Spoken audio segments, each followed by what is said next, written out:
Atos 9.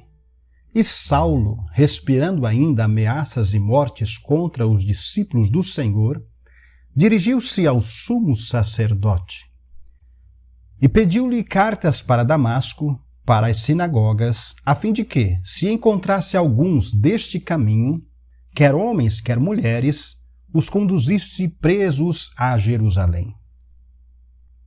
E indo no caminho, aconteceu que, chegando perto de Damasco, subitamente o cercou um resplendor de luz do céu. E, caindo em terra, ouviu uma voz que lhe dizia: Saulo, Saulo, por que me persegues? E ele disse: Quem és, Senhor? E disse o Senhor: Eu sou Jesus, a quem tu persegues. Duro é para ti recalcitrar contra os aguilhões. E ele, tremendo e atônito, disse: Senhor, que queres que eu faça? E disse-lhe o Senhor: Levanta-te e entra na cidade, e lá te será dito o que te convém fazer.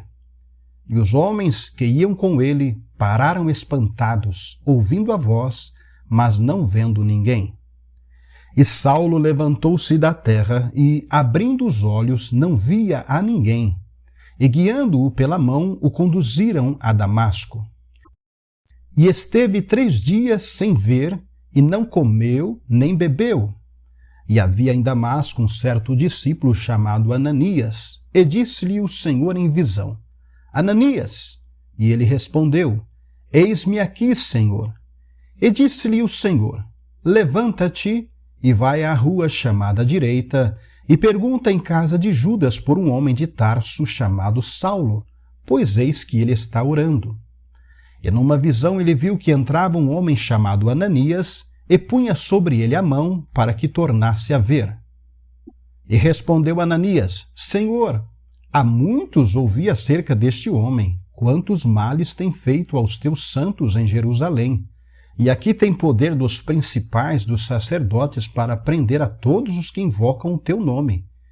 Disse-lhe, porém, o Senhor: Vai, porque este é para mim um vaso escolhido para levar o meu nome diante dos gentios e dos reis e dos filhos de Israel.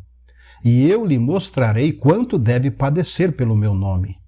E Ananias foi, e entrou na casa e, impondo-lhe as mãos, disse: Irmão Saulo, o Senhor Jesus, que te apareceu no caminho por onde vinhas, me enviou para que tornes a ver e sejas cheio do Espírito Santo.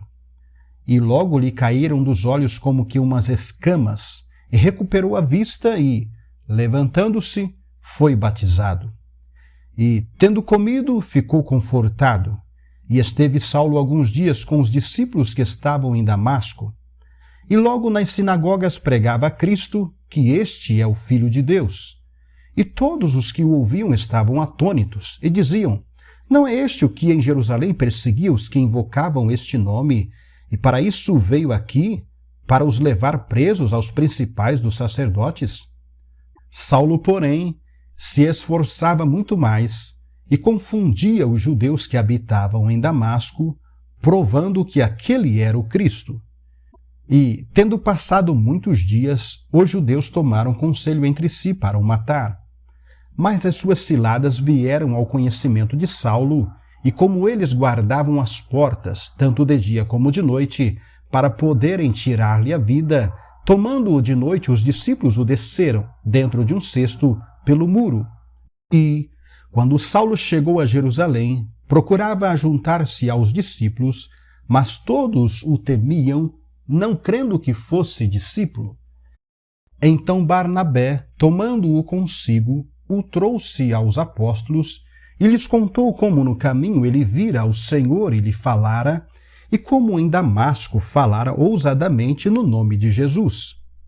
E andava com eles em Jerusalém, entrando e saindo, e falava ousadamente no nome do Senhor Jesus. Falava e disputava também contra os gregos, mas eles procuravam matá-lo. Sabendo-o, porém, os irmãos, o acompanharam até Cesareia e o enviaram a Tarso.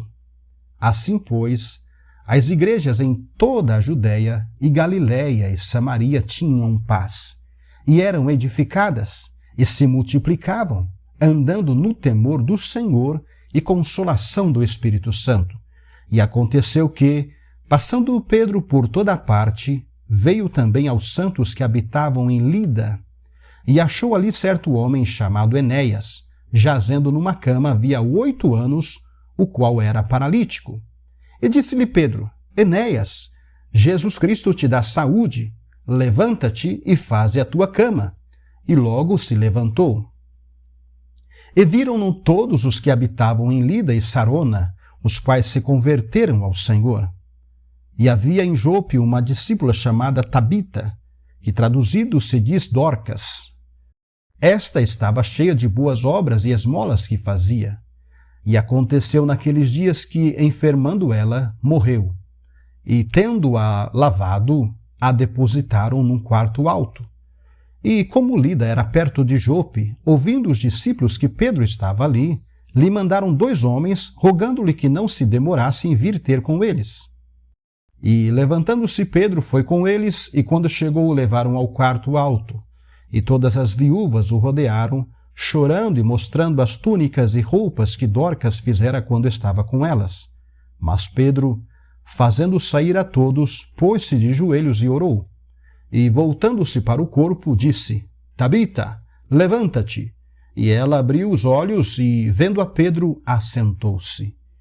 E ele, dando-lhe a mão, a levantou e, chamando os santos e as viúvas, apresentou-lhe a viva. E foi isto notório por toda Jope, e muitos creram no Senhor.